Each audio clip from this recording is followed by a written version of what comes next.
This wonderful thing called life. I've been practicing a lot of what I've been reading in that.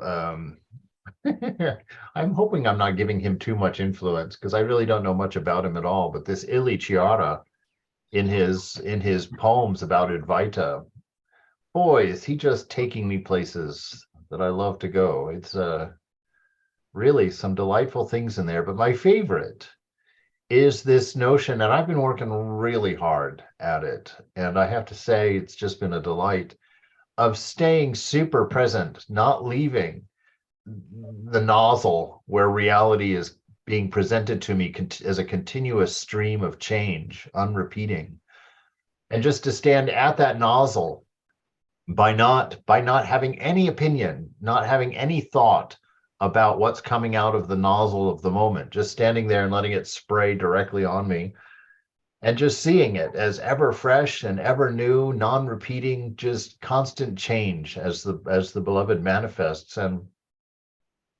I tell you, it's just revolutionized my experience of my life. I haven't had a depressive episode in probably, I don't know, 7 or 10 days, and that's unbelievable. I've been dealing with that for so many years, and to think that I might actually be free from it. Woo! Woo!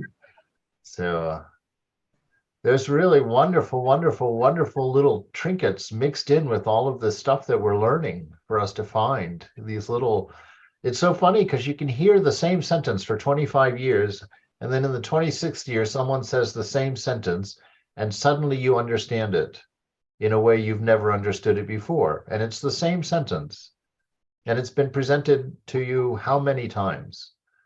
It's such a mystery to me. I don't understand how that is, but it's distinctly true. I've had that experience so many times in the last year of just reading old material and all of a sudden understanding that it wasn't at all about what I had assumed, even though what I had assumed made perfect sense and would have made a good class. Nonetheless, I come to find that it had very little to do with it. There's a two-dimensional materialistic way of interpreting scripture where we interpret it according to, I would say, the contents of local mind, that's relative, logical, orderly, makes sense, all of those things. And you think you understand that's what it means. And then you touch something maybe a little bit deeper in yourself for a day or two, and you read that scripture again, and you suddenly realize that you had just interpreted it based on relative knowledge that you had. And even though you got it to make sense, and even though it was a puzzle piece that fit perfectly, you begin to you suddenly see that, wow, that puzzle piece is in the wrong place. Even though it fits and it matches, it goes somewhere much farther, much deeper.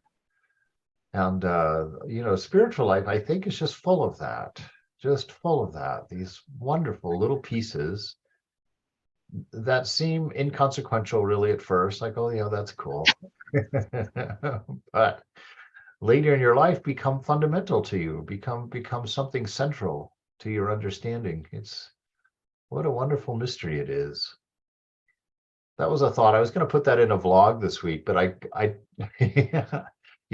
I guess I got a little calculating because I started thinking about what type of people would hear it and what they would think. But I find one of the greatest joys in spiritual life is not knowing and yet being curious. Um, and I thought about that, how much of our things that we do for entertainment put us in a situation of not knowing. And that's really what the entertainment is. We don't know how the book's going to end. We don't know how scary the roller coaster ride's going to be. We don't know what's going on in the movie. All these things of not knowing and how we really seem to enjoy that as creatures, not knowing something. And I thought, well, the greatest unknown is God. And according to Brahmananda, we're never going to know that fully. That's going to be something that within the ideas of eternity is just going to continue to unfold and continue to get deeper and amazing. And I thought, how fun that is.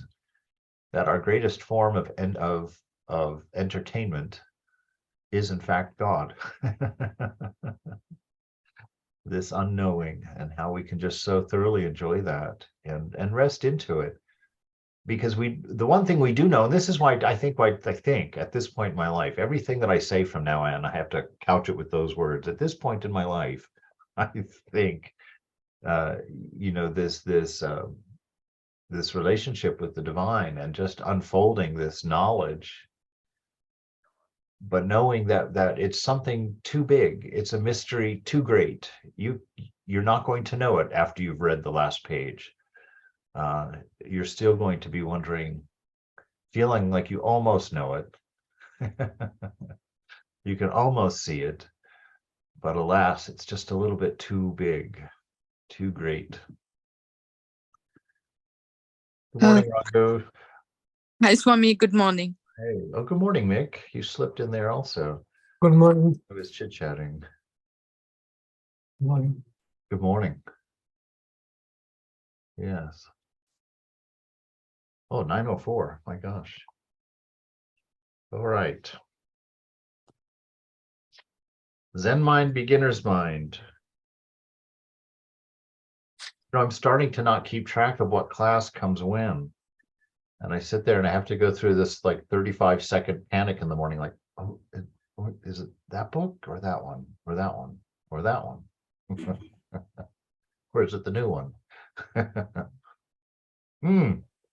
Let me make that announcement. Monday nights at 7, starting this next Monday, will be our class on God as Mother. So we're going to, of course, talk about the Divine Mother, naturally. So I was feeling a great dearth of Ma. And somebody said to me that we needed a class on Mother, and I fully agreed. So, good morning, Liz. Good morning. I love the color of that room. That's great. Boy, get a little bit of green screen, and you could be on Mars. You could be anywhere. Well, this is actually used to be my son's room. And he chose this color. He was like, this is the color I like. And we were like, it is so green. I love it. I mean, it's very refreshing, very bright, very springy. So your son is heavily into music, I see. Well, no, all of that is actually storage. My husband's. Most of it is my husband's. Yeah. That's like a beautiful tambura. Yeah, it is a beautiful tambura. Yes. So tall, it touches the ceiling. It's amazing. It's a slope. It's a sloping ceiling. Oh, she's got the world's biggest tempura. That's amazing. All right, well, let's jump in and see what delights we're going to find at the depths this morning.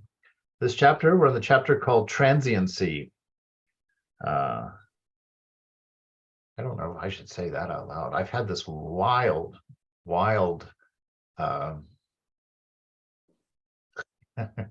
just take this very lightly. Take this as tea conversation. But the last couple of days this week, I've just been fantasizing about wandering. I thought, wow, that would just be such a breath of fresh air just to walk out the door, put on my Garawa, grab a little plastic pot. We don't have any brass ones. Out of the kitchen and, some stick in the front yard and just walk, just leave, just leave everything and just wander. It's a good time to think about that because it's spring. In the winter, I probably wouldn't be having that fantasy. Oh, that's why it's lovely tea time conversation, because it's seasonal. All right. Transiency. Transiency. First things in my mind. I should ask what the first thing in your mind is. Transiency is like, yeah, that's a statement of the nature of life, right? It's not about anything in particular. It's about our state. This is it. We are wandering, and we've come in and put on the clothing of the world for X number of years, and that clothing's going to wear out in the next, I don't know, whenever. and then it's time to take it off. And so we come and we go. And this wonderful mantra, and it's a made-up mantra, and it's not the, but it's a statement I've been saying, I don't know, probably 500 times a day lately. Resist nothing. Do not hold on to it. So let any thought come, let any feeling come in the body, let any indication come. No need to fear any of the impetuses. Just don't hold on to them. And don't holding on to them means don't repeat the thought, right? Don't repeat the thought. Let the thought come and let the thought go. This is what transiency, the experience of transiency is. You know, if you're a wandering monk and you sleep somewhere, like I know this, but if you're a wandering monk, you know, you're in trouble if you lay down and you like that particular place that night and you decide, oh, this is a pretty good place. You know, that's a good sign to keep moving. Don't settle. But this notion is a very important one, even though I say it, you know, with giggles. I mean it quite. It is very important. Accept, embrace everything that comes in at the moment. You know, I used to be afraid of certain sensations or feelings because they would always lead me to a vice in the past, you know. And so whenever a thought would come across the mind that wasn't helpful to me, I would kind of have a very mini, but certainly a panic attack of types like, oh gosh, get the guard, get ready. We got to protect the mind here. And that doesn't really work. You know, if you go to war in the mind, you're going to lose because it's all make believe, and the desire is going to express, and it's going to use the mind to get there, however it does it. So you just really have to accept the thought, not be afraid of it, but don't hold on to it. Let the thought go, and it will go. The mind will try and pick it up again if it's something it enjoys or something it likes, but you just keep going back to the nozzle where you know, back to the moment. Where everything's being presented at once. You go back to that space and just let it come and let it go. There's no need for fear. There's no need for contraction, like, oh my gosh, get ready, we're going to war. None of that's necessary. Every thought is beautiful if it's not attached to. Every idea is beautiful if it's not attached to. And again, attachment means rethinking it. You know, don't rethink a thought. That's attachment. Let the thought be had, see it as it is, enjoy it even, but let it go. Do not hold on to it. Do not loop thoughts of any kind. Very dangerous practice. All right, transiency. We should find perfect existence through imperfect existence. All right. Yeah, I think one implicates the other. It's another one of those situations where you can use noise to remind you of silence. You can use activity to implicate stillness. And that's a big part of, I think, Vedantic practice is implication, following the implication, not looking at the thing itself, but the implication of the thing itself. You know, because we are studying a subject, which is the self, and so we can't look at it. So we have to study its reflection, and we follow the implications to find our divine nature. The basic teaching of Buddhism is the teaching of transiency or change. That everything changes is the basic truth for each existence. No one can deny this truth, and all the teaching of Buddhism is condensed within it. Yeah, now that is true. Everything changes, and Vedanta does point out that I wouldn't say it's a difference from Buddhism, but it's kind of it's sort of a bag that Vedanta would put Buddhism into, maybe. That yes, everything changes, but there is the one thing that is aware of all of that change, and it is necessary for that one thing to be unchanging. So the Buddhism doesn't talk about God or the self, they talk about that nothingness and that emptiness. But in that nothingness and that emptiness, again, look at the implication of nothingness. You know, there's There is an inclusive something there, which is both nothing and everything simultaneously. And that thing is unchanging. And it's the place that we really are. It's what we really are. But because it's unmoving and because it's unchanging and because it's perfectly stable, it is the reason that we can observe change, right? We need that absolute for everything else to exist. If you have only relativity, you've got a problem, because it can't exist.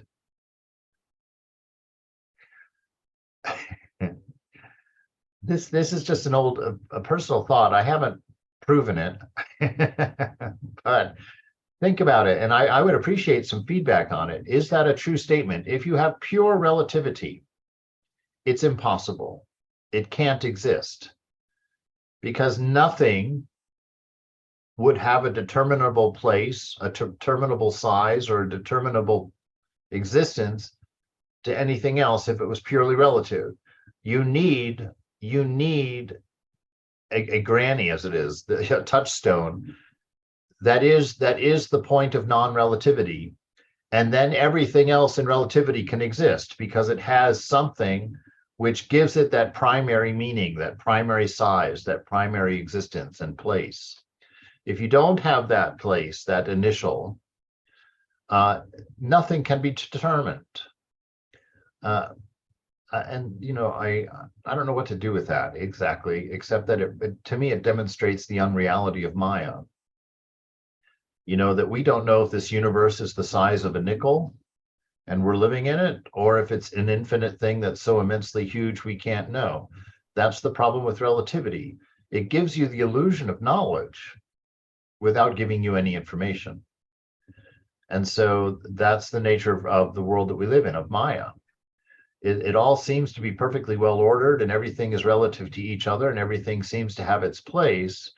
But when you go and look for what that actually means, like if the interesting thing along these lines is that this world isn't really here. We really can't say that it exists, even though we feel very comfortable that it does. Like somebody says, well, where are you? And you could write a whole book on where you are. You could talk in terms of geography, you could talk in terms of, space, you could, all these things. But even no matter how long that book was, you actually still will not know where you are in this universe. The earth is spinning, so you're in constant movement that you don't even take into calculation.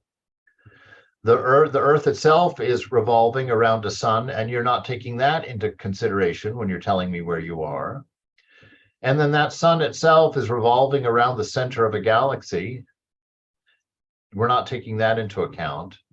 And that galaxy is swirling around a black hole at its center.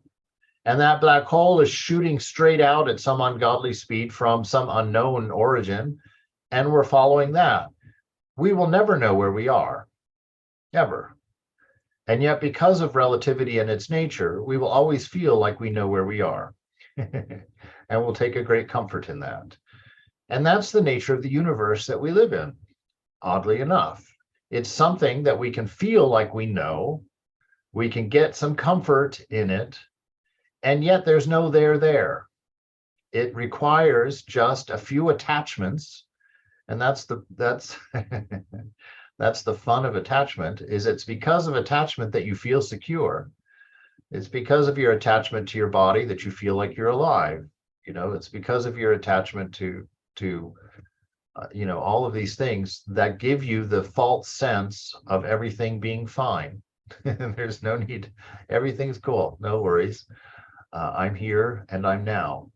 But the fact is, none of that means anything until you touch the absolute within, until you touch that space within you that is unchanging, that knows no sound, that knows nothing but isness. Until we know that, we can know nothing in the universe. There is nothing to know. before you know that. Everything that you know before that is due to an attachment. And that's all. That's how it is. That everything changes is the basic truth for each existence. No one can deny this truth, and all the teaching of Buddhism is condensed within it. This is the teaching for all of us. Wherever we go, this teaching is true. This teaching is also understood as the teaching of selflessness, because each existence is in constant change. There is no abiding self. Okay, we're going to sit with that one for a minute.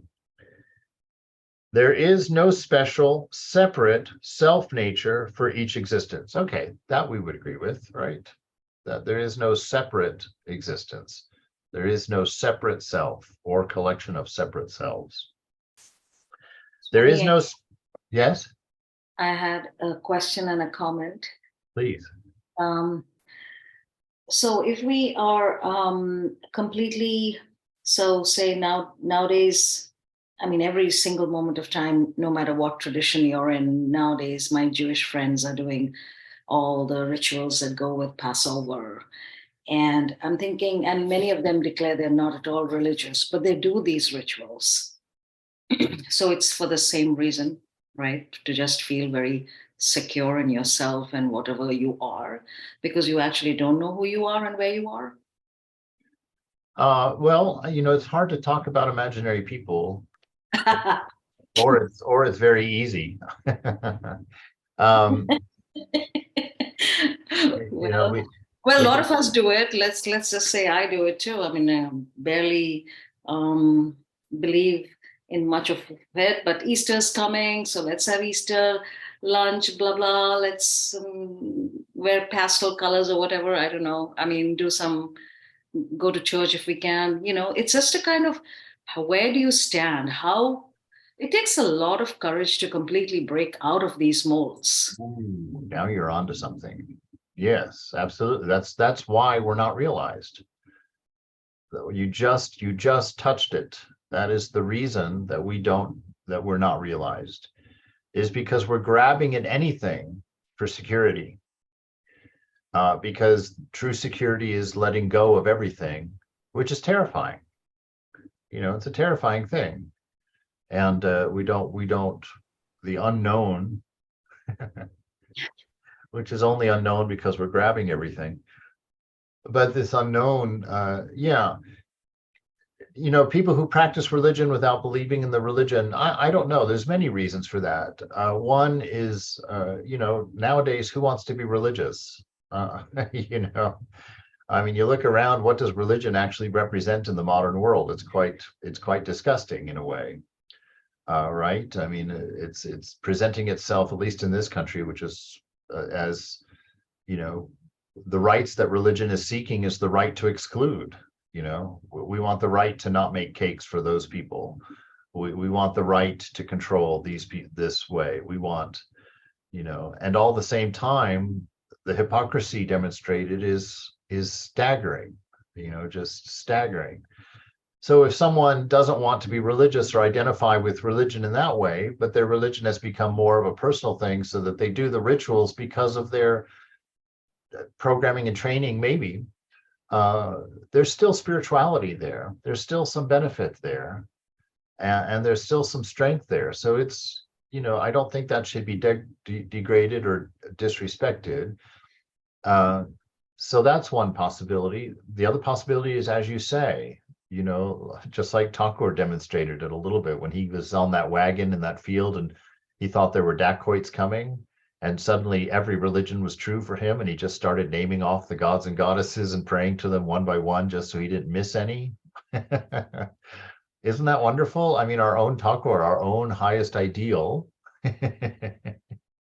you know, is literally playing the gods and goddesses like a deck of cards, which is quite wonderful, quite playful, because he knows something's there. He knows it. He's touched it. He's seen it. But he knows that it can be any face and that it can be any manifestation. And so in his moment of panic, You know, he just pulls out the whole deck of his Pokemon cards and he just starts playing all of them. Like, okay, Kali, I love you. You know, Durga, I love you. Shiva, I love you. You know, God of the Christians, I love you. God of the Jews, I really love you. You know, he's just going through, just making sure. So yes, there's a little bit of that in all of us. And, you know, Thakur shows us in a playful way that that's there. We are at the fundamental cause of our existence. This might sound like a rather pessimistic perspective, but I think we'll find it to be true. The central cause of our existence as an individual is fear, right? Well, there is a cause of fear before that. The forgetfulness of oneness is what caused our fear. But that fundamental fear is at the heart of everything that we do. Now, we've suppressed it because nobody wants to live a life based on fear. So we deny that's what's keeping us attaching to things. We deny that fear, and we've pushed it down there far enough that it takes years of therapy to find it again. But it's there, and we're afraid. And so we clutch at anything that we can find that we think is real and identify ourselves with it. But the fact is, you know, we've got four walls, no problem, but there's no floor and ceiling. That's the problem. But as long as we can reach out and touch the wall, we think we're all right. Even though we're in free fall, we've got four walls around us, so it makes us feel like, okay, I'm safe. Even though I'm falling. You know, that's life at this point. And embracing that, accepting that, is key. Fall, everything is new and never repeating change, constant. You are in free fall. You know, that's how things change constantly, is by being in free fall. And you accept that. And we have to find out about our new self that creates a safety in that creates a reality that is safe, beautiful, loving, and wise in that. So he says there is no separate self-nature for each existence, right? There is no box of safety that we're living in. There isn't a boundary. There is also called the teaching of nirvana. When we realize the everlasting truth of everything changes and find our composure in it, we find ourselves in nirvana. Yes, that finding that composure is exactly what we just mentioned. You know, that we accept the fact that we're in free fall. And we change our understanding of self to where that's all right. We understand we don't need any particulars. We don't need at all. We're ever free and ever pure and ever blissful. And from that perspective, you can be in free fall and be fine. You know, it's like if you know that you're safe when you go into the theater, you can watch the horror movie. And you can watch it, you can scream and have great fun being terrified, because underneath it is a knowledge that you're fine, right? The knowledge that nothing's going to come off that screen. You're fine. So you can watch that movie and you can have it be a form of entertainment, albeit a very odd form of entertainment. But some people really seem to like that. And so this is life. As long as you touch that space within where you know you're all right, I'm ever free, ever pure, ever perfect. I've never been born. I will never die. Nothing can be added to me. Nothing can be taken away from me. The more you have that knowledge or experience of self through quiet, through that practice of silence, once you have that relationship with the divine, you know, and not just, it hasn't just stayed at the level of a thought or of a faith, but it actually has at some level become real for you. Then you can watch life like any good horror film. You could just see it. Oh, wow, what a thrill, what a spook, what a great thing, what a great movie. And you thoroughly enjoy it because you know yourself to be fine. You know yourself to be ever free. And so this is the way that we learn to live in a world that we can know nothing about, because relativity gives us no information. It just gives us maybe nothing. Who knows? So without accepting the fact that everything changes, we cannot find perfect composure. Interesting. But unfortunately, but unfortunately, although it is true, it is difficult for us to accept it because we cannot accept the truth of transiency. We suffer, right? Because our initial notion of ourself is a thing. It's an object. We see ourselves as an object among objects. And to find out about ourselves, we study our relationship to other objects in the world, and that's what ego is.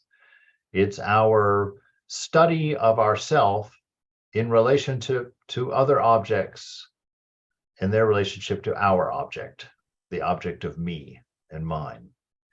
And that's the delusion, in a world that has no center, in a world that's constantly changing. How can a relative being define itself? It can't. Like I said, you can't tell me where you are. If you can't even tell me that, what else are you going to tell me? And so this is the nature of things, and we have to understand, we have to accept that.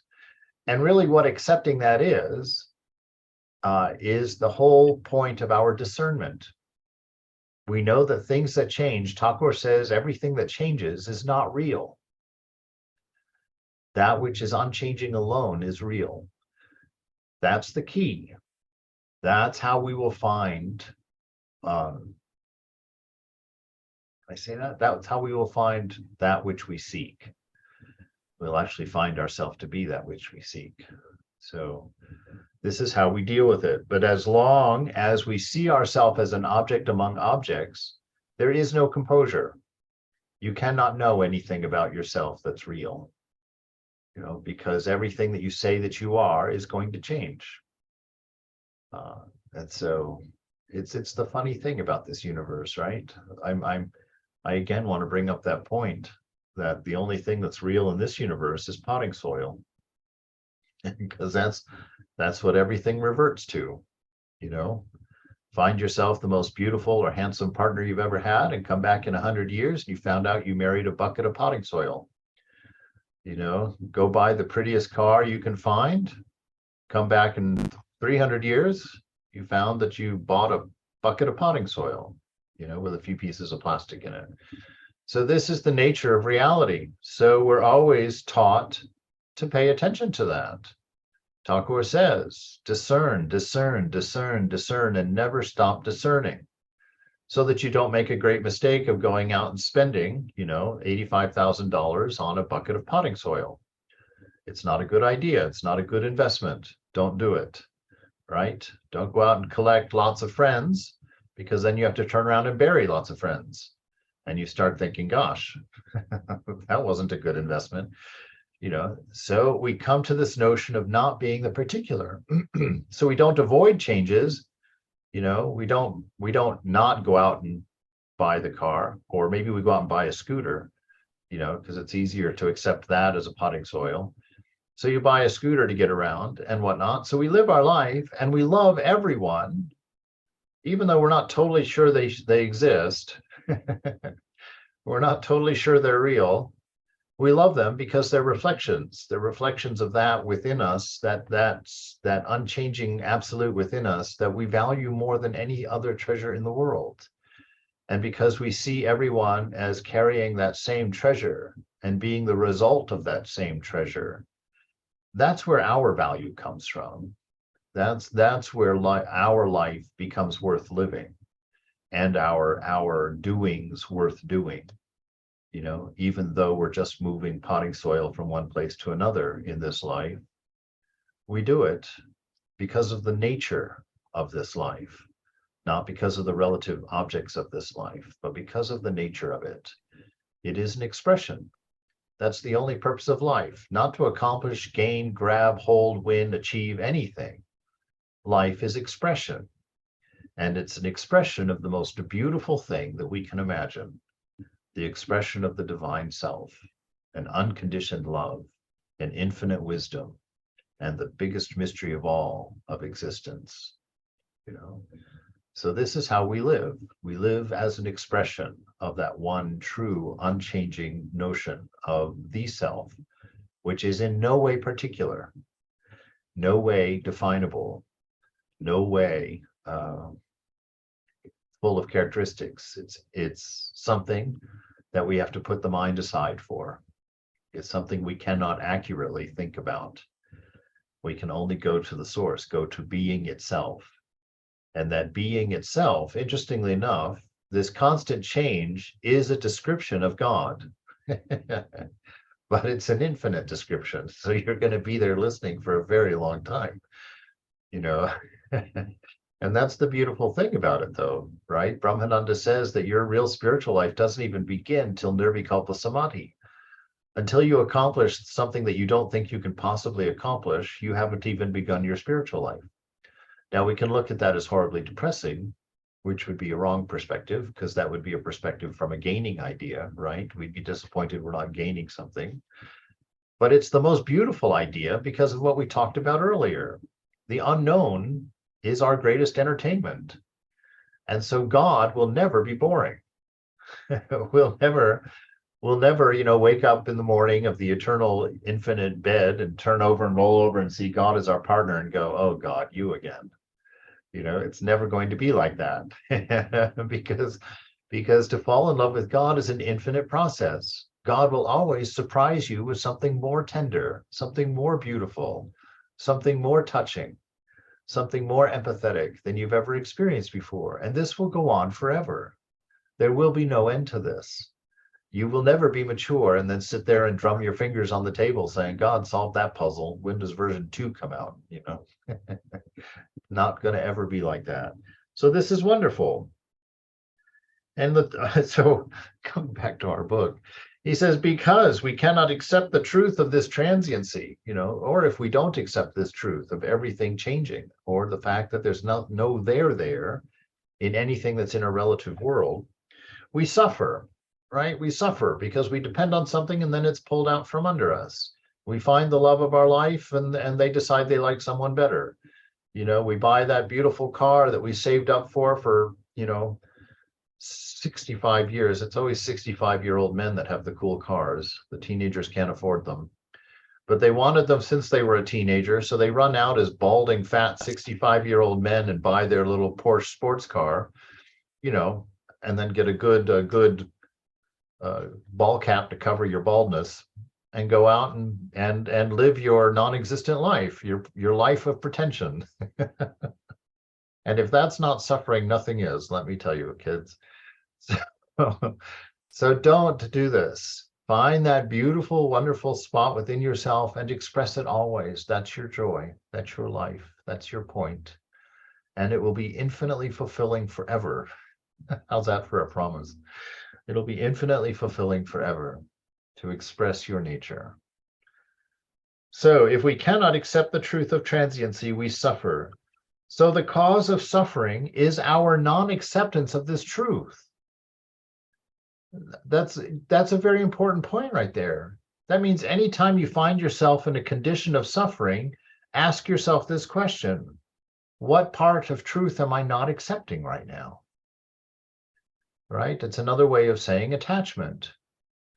What part of truth am I, what part of untruth am I attached to right now? Where is my attachment? I'm attached to something. It's causing this pain, this suffering within me.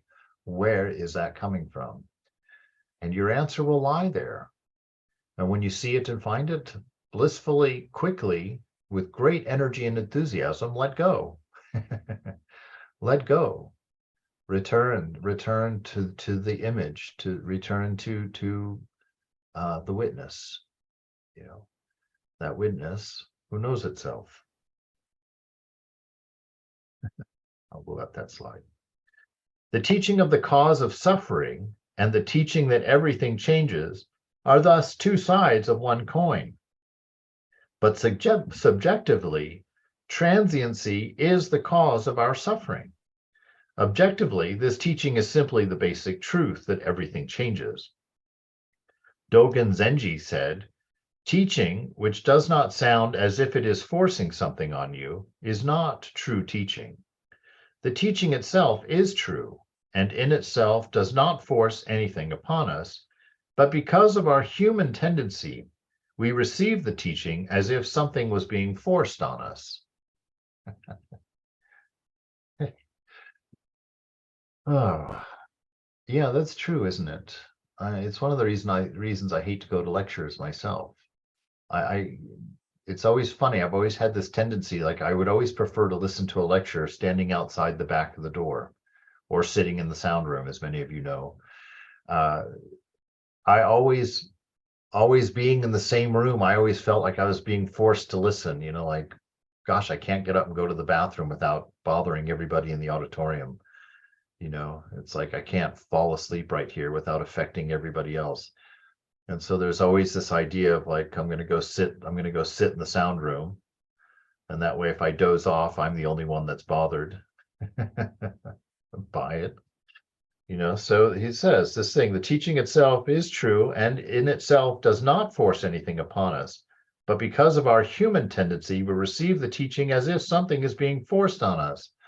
So somebody tells us about about the truth, about ourselves, and there's some resistance. We don't want to be told about ourselves. I'll figure out myself for myself. Thank you. I don't want your ideas. And it's one of the reasons I think people are so defensive about organized religion. You definitely get the feeling that an agenda is being forced on you, right? Which is why I think that the wandering monk's life is the best approach to religion. That way, just the universe is forcing things on you, not any particular group of people or particular. Maharaj, Yeah, just a comment. please. You know, the uplifting words really helps. This is a reminder. It really helps. Yes. Okay. That's true. Truth always helps, you know, and to lovers of truth, those words are always uplifting. So these things about our nature, these teachings, I mean, that's what scripture is. Scripture is something that's true, something that will prove to be true. And so it is very comforting to hear those words and to see those things.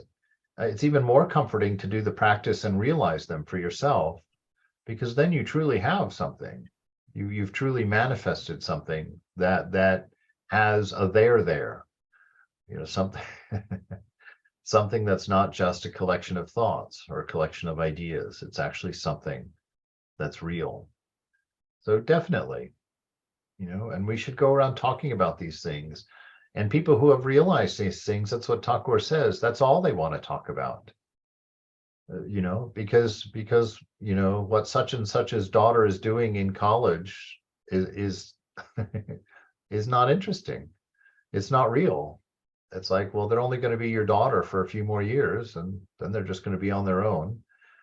So, you know, these things, they're not interesting. So Thakur was always interested. Swami Prabhupada also always interested in the divine. If you sat at the table and didn't say anything, nothing would be said.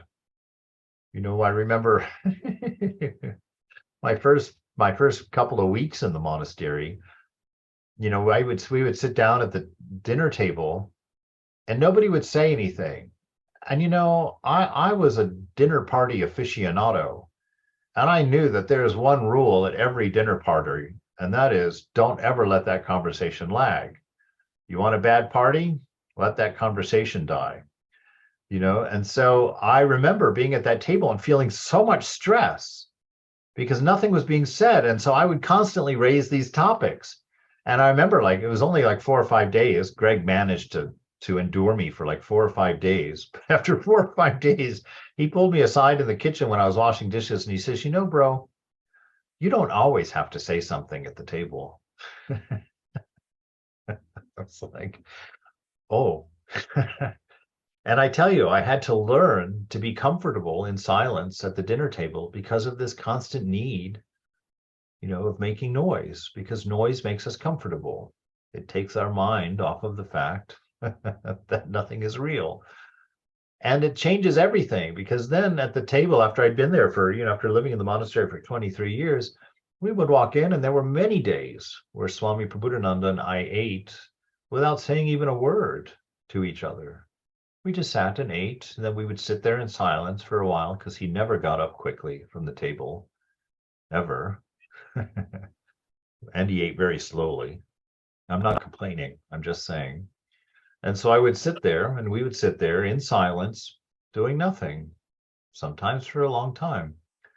And once you realize that that's okay, once you just accept that, it becomes very, very beautiful. It becomes something that you treasure. So something you were once afraid of that made you terribly anxious and nervous becomes one of your favorite things. That's the nature of God. All this talk of purity and self-control and discipline and, austerity, those are things that make us very anxious, make us very uncomfortable, make us think, no, I don't really want to do that right now.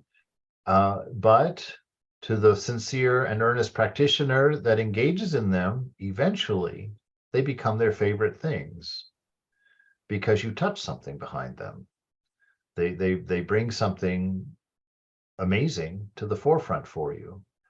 And so at some point in your life, that switches and you become a lover of austerity. You become a lover of discipline, a lover of self-control, because it has given you access to something truly beautiful and not something just distracting. And these are important along the way. And so to do that, you have to understand the nature of the world, the seeming world, or the mind perhaps, that you live in, that it's always changing. There's nothing there to grab or hold on to or to be secure in. That's why the richest person in the world still got up and went to work today to make more money. An act of absolute idiocy. It's like, because you will never have enough money to be secure. You never will. I remember in the 90s watching, back then it was Larry Ellison and who's the guy that runs Microsoft? Bill Gates. They had so much money. They were, at that point, they were leagues ahead of everybody else in the world. But I sat there looking at them. I noticed that one morning that, Bill Gates was the richest man in the world. And then literally 6 hours later, some stock market shift had happened. And now he was second compared to Larry Ellison. And I remember sitting there and thinking to myself, I bet that just bothers him to pieces. that Larry is first now and he has to get going. And so you will never find your security. You'll never find it in this relative world. There will always be somebody coming up with more or something prettier or the new version or the latest and greatest, and you'll always be hungry. That's the world of ego, the world of objects. It's the world of hunger and thirst, and it's eternal because everything's changing. There is nothing stable, nothing real there. So this is the urgency. This is why, I assume, for all of us, why we're doing this. We are trying to touch something real, trying to find something authentic. Okay, so the teaching itself is true and in itself does not force anything upon us, but because of our human tendency, we receive the teaching as if something was being forced on us. But whether we feel good or bad about it, this truth exists.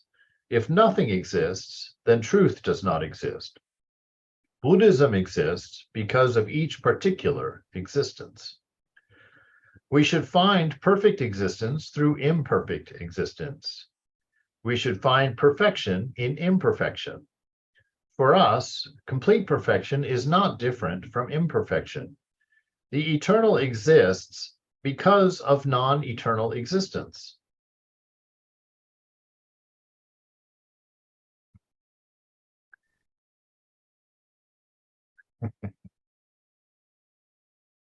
All right, everybody's just going to sit and let that slide. That isn't like one of the most crazy things you've ever heard in your life right there. The eternal exists because of non-eternal existence. Anybody want to take a shot at that? It's exactly what we started out talking about. It's why we live for implications, right? Because the thing itself cannot be known. The thing itself is the self. The thing itself is what wants to know, is what's asking the questions, right? You can't turn around and study it. You can't look at it. You can't experience it because it is the experiencer. So we can only see and learn and know about it by the practice of neti, you know, by saying, not this, not this, not this. So we back into a truth that cannot be cannot be found in mind, in senses. It cannot be observed. It's not objective. It's the eternal subject. That's what they mean by that, right? So we know of this eternity because we know of this non-eternity, right? And we see it implied. We see it pointed at. We see, well, to have that, this has to be there. Otherwise, we wouldn't know it. You can't know anything that only has one side. In duality, everything has to have two sides. That's how we know their existence. That's relativity. And that's what we're talking about, the whole conversation. Relativity means that there's not really any there. So we're looking for that one side, that one-sided thing, that thing that doesn't need anything else or doesn't require anything else for its demonstration. And that is the one without a second. We only know of its existence because of its non-existence in everything else. So don't unpack that. Let's use his words. And his words are, we should find perfection in imperfection. All right. So that means full acceptance. That's what finding perfection in imperfection is. It means you embrace the moment as it is. And we assume the imperfection that we're projecting isn't real, that there is something real that makes it perfect behind it. So we accept the moment as it is. We see perfection in the imperfection. For us, complete perfection is not different from imperfection because it's the one, right? So we're holding that perspective. It is the one in its nature. And if I had all of the facts and all of the variables available to me, I could calculate the perfection of everything. But the fact is, you have less than a handful of variables of everything. And so a lot of things don't make sense. A lot of things don't seem perfect. But through faith, dare I go there in a Buddhist book, we go through faith. By faith, we see the perfection in all things. We assume there's unknowns that we don't have that can describe the moment as perfect, perhaps. The eternal exists because of non-eternal existence, and that's that implication. It's the same thing as trying to figure out, do I have a face, right? Do I have a face? Vivekananda told that young boy that. The boy said, if God exists, why can't I see him? And Vivekananda, being as brilliant as he was, he says, well, have you ever seen your face? Of course, the child couldn't say yes. No, I've never seen my face. Well, do you have a face? Well, yes. Well, that's how we know God exists, you see, because your face is implied, but you're never going to see it. You can see a reflection of it, or you'll assume it's a reflection of it, but you will never see your face. Well, I don't know. I guess there's some near-death experiences where they float above the table and they get a look at their own face. You can wait for that. Until then, the quest for God is the same as the quest for your face. It's paying enough attention to the reflection of the world around you to implicate the reality of this divinity. It's understanding that. You know, it's understanding that there is an eternal subject that is reflected in everything that comes through the senses. And so we don't look at anything particular in the mirror. We look at the whole mirror and we see it as a reflection of one, not a reflection of many. In Buddhism, it is a heretical view to expect something outside this world. We do not seek for something beside ourselves. That's a very healthy person, right? Somebody who's not running around collecting things that become a headache to their heirs, right? I remember I've only once in my life have I been given the responsibility to take care of someone's estate. You know, the joy of collecting is somebody else's headache. Remember that for your kids. Remember all the things that you've collected that are very special to you, you know, that doll and gun collection on the living room shelves, you know, when you go, all the meaning for that stuff is gone as well. Know that, you know. I remember Frederica, when she passed, she was the last person in her family. She didn't have any heirs. And so I had to go over and take care of her home and her valuables and everything.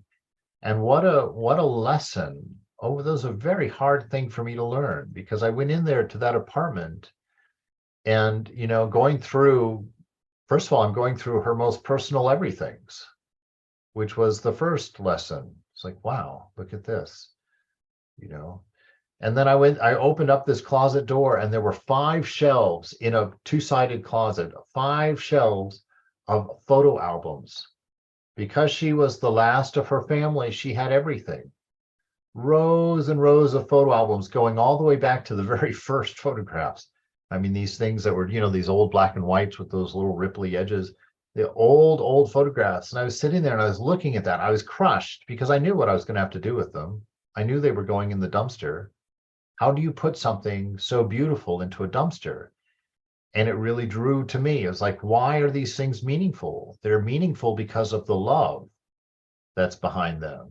And Frederica was the love. She was that which gave meaning to all of these things in this house. She lost her daughter in her 20s. Her daughter died in a car accident. She had no other heirs. She had her daughter's room exactly as it was the day her daughter died. She just closed that door, never went in there again. And it was the most surreal experience for me because I had looked through all these albums as a matter of practice. I wanted to show them one last respect before I threw them in the trash. I had seen all these pictures of her daughter in there. And then when I went in to clean out her daughter's room, I saw all of the outfits in the closet that I had seen in the picture book. And I thought, what is it that gave all of this meaning? If I didn't know Frederica, none of this would have mattered. I would have just gone in there with big black trash bags, and as fast as my gloved hands could do it, I just toss it in bags and carry it out to the trash can. It's love, you guys, in a very real way that makes anything worth anything in this world. And that love is in its purest form within you. Your expression, life as the expression of this love, is the only thing that will make this world beautiful for anybody. It's the only power we have as an individual that's worthwhile in this world of constant change, is to be that expression of this unchanging love, to be that expression of this unchanging wisdom that is represented within the heart of every one of us. And all of these useful things, useless things, well, useful to us, but useless in the grand scheme, all of our photo albums, all of our children, all of our possessions, they are only as important as the amount of love that they hold that we gave them. So fill your life with love. Fill it. If you haven't seen God, then go express some random acts of kindness and you will see God everywhere. You know, go out and practice love and you will see God. You will experience God. Your life will be full of God. And you'll come to know that you are dancing with nothing but God always. And this is life. This is the meaning. So we do not seek for something besides ourselves, because thou art that in the truth. You are an image of God. You are the verb of God. We should find the truth in this world through our difficulties, through our suffering. This is the basic teaching of Buddhism, right? Because the things that cause attachment, or the things that we're attached to in this world, are what causes our suffering. So we learn detachment through our suffering, right? We learn the meaninglessness of the world as an object, as a thing of the senses, through our experience of it, through our discernment, paying attention, being aware. The world itself will teach us renunciation. The world itself will make us let go. Why? Because you're going to die. You know, and that's beautiful. That's as much a part of life as your birth was, as much a part of life as your first girlfriend or boyfriend was. You know, death is the same. It's a normal, beautiful continuation. It's the end of your attachment. What a celebration. You know, you'll finally have the good sense to cast off that nasty old gnarled body. Finally. It only took you 100 years to get there, but finally you got there. And what a great day for you. You know, the rest of us will stand around weeping. Yeah, that's Oh, funny. what a nice person they were. But in the end, you'll be laughing. you, you know, you might float above your own funeral thinking, those stooges, I'm right here, just as I've always been. All is well. I'm happier than I've ever been. And they're all there weeping and gnashing their teeth for no reason. And then you realize you did the same thing. And you'd be like, oh boy, I'm done, Ma. And off you go. So we find truth in this world through our difficulties, through our suffering. This is the basic teaching of Buddhism. Pleasure is not different from difficulty. Very important, because pleasure causes your difficulty. What's a pleasure to you this moment is going to be your difficulty in the next moment. That's part of discernment. That's part of memory, right? I always tell that. I always share that. My experience in the world. You know, you'd go out clubbing on your Friday night, you'd get yourself in a terrible state, you know, thinking you're having a fantastic time, and you wake up the next morning, oh God, it's your day off and you are tired and hungover and your head hurts and you don't want to do anything. And you always say it, oh my God, I'm never going to do that again until the next Friday. That's stupidity, right? That's the evidence that your pleasures are your suffering. They are not different from suffering.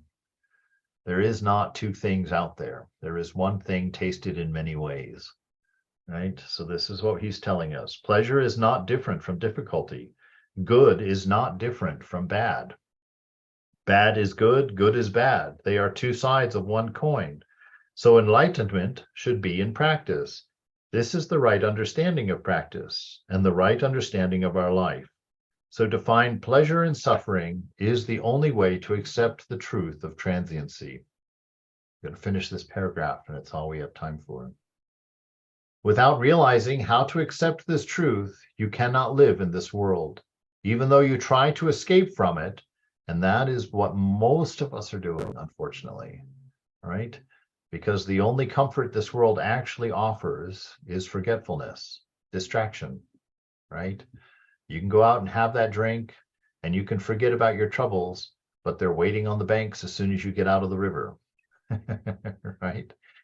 So this world, the only comfort it offers is distraction. Know that and give it up. Because truth, sobriety in God, in the divine, is the only thing that fixes our nature, because awareness is what unties the knots of Maya, not Maya. Awareness. And to develop this awareness is what our practice is. It's what our life is. To become aware of truth, to become aware of the very subtle principles of being that we might have forgotten quite some time ago. So even though you try to escape from it, your effort will be in vain. If you think there is some other way to accept the eternal truth that everything changes, well, that's your delusion. There you go, a very direct teaching. This is the basic teaching of how to live in this world. Whatever you may feel about it, you have to accept it. You have to make this kind of effort. All right, so I'm going to leave you to read that last chapter before next week. But any questions? Any concerns? Yeah, one question. Yes, Mick. Right in the beginning, you were talking just before we started the book. Actually, you were talking about witnessing thoughts, and said something like it's a dangerous practice. Why dangerous? Well, I'd have to remember what I was saying, which is the eternal challenge. But witnessing thoughts isn't the danger. Repeating a thought is a danger. So if you can witness the thought and let it go, without getting super personal, I can't really bring up any any real meaningful meanings.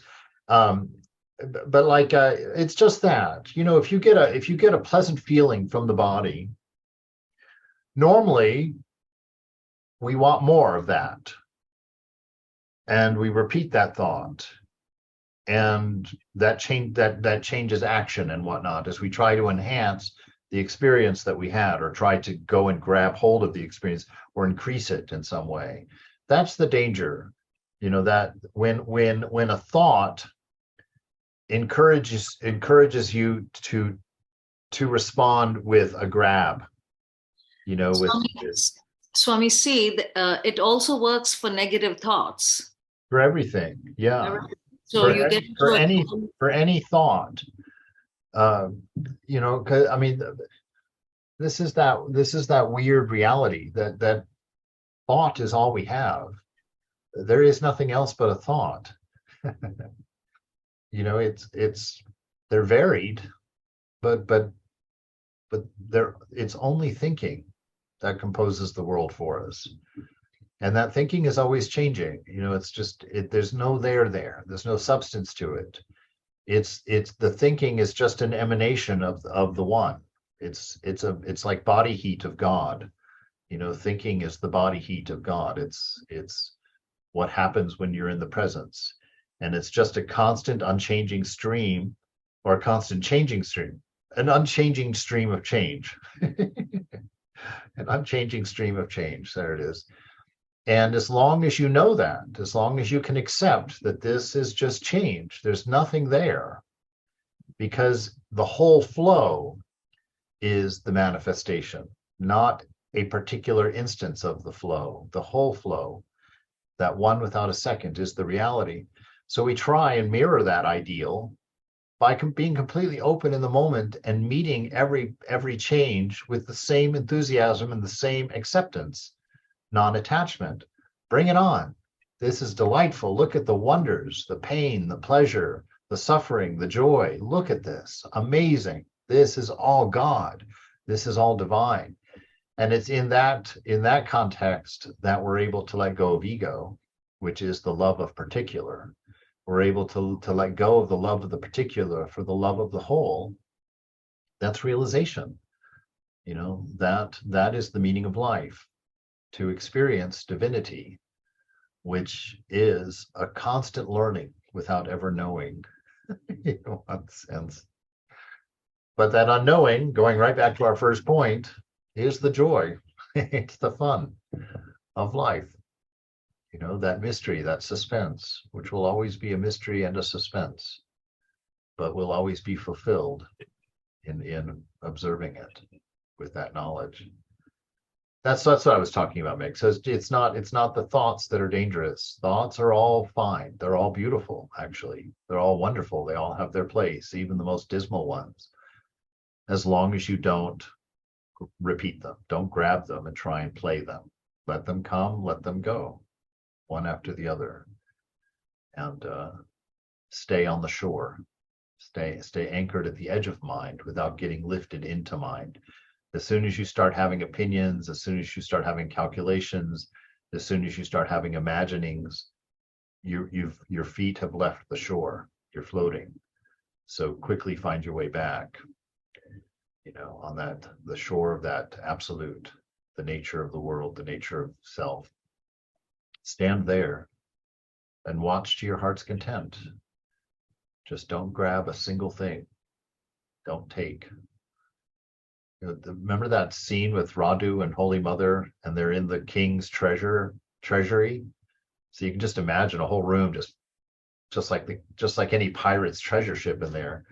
And then the king tells Holy Mother, "Oh, you can have anything that you want. Do you want anything?" And Mother's like, "No." Well, that's how we are with the mind. We've got this treasure house of objects. Don't grab anything. No, I don't need anything. Thank you. And then the king goes to Radu and says, Radu, you can have anything you want. Mother got all nervous. She was like, oh goodness, what's Radu going to do? Anybody remember what Radu wanted? It's brilliant. She wanted a pencil. She said, yes, I do need something. And Holy Mother was like, oh, no, no, no. And the king says, what do you want? And she says, I need a pencil. That is the way to live in this world. That's the way you do it. No, okay, I'll take a pencil. All right. That's the way to live here. Like that. Don't grab a single thought. Let them all come and go. Be as beautiful as they are. It's wonderful. It would be wonderful to stand in a treasure room and just look around and just be like, oh my God, this is amazing. But then leave and feel nothing about leaving. Let it be beautiful. Let everything be beautiful. But don't let it produce a need in you. Don't let it, for even a second, lift your hand to try and grab it, because it's just a thought. There's nothing there. And even your grabbing is a thought. Learn this, know this, and be free. That's the point. All right, I can wander on for days. I'm both excited and sorry for that. Anyway, Jai Ma, Jai Thakur, Jai Swamiji. Thank you. Thank you, Maharaj. Yes, Thank you. indeed. Thank you, Be Maharaj. well. Be well.